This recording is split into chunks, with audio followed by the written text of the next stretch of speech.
I'm here at the stage 20 of the Giro D'Italia, and within a few hours we'll see the big battle between the three GC leaders, Roglic, Thomas and Almeida.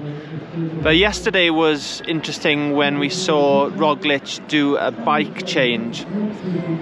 My colleague Primoz Roglic managed to get a picture of that bike, and yeah, I've analysed it to see what the big gains were in changing bike.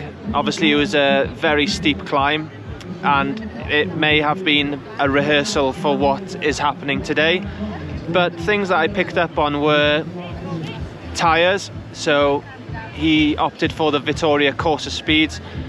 They would have a lower rolling resistance than what he would be riding for the full stage. Obviously he decided that the risk was worth it to ride the thinner tyre. He also went on a one by setup, which, yeah, he then was able to ride from what I can see is maybe a 40 tooth chainring. But what was really noticeable was that he was riding a 1044 cassette. So this bike in question that he changed to had a Explorer rear derailleur, which is basically the gravel setup, which enables him to run that massive cassette. So he's on a 1044 cassette, and from what I can gather, maybe a 40 tooth chainring.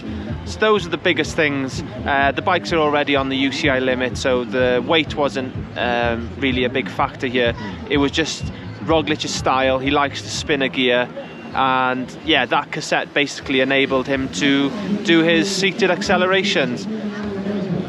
It'll be interesting to see whether today Roglic chooses to jump on that exact bike, but we'll see later on. Cheers.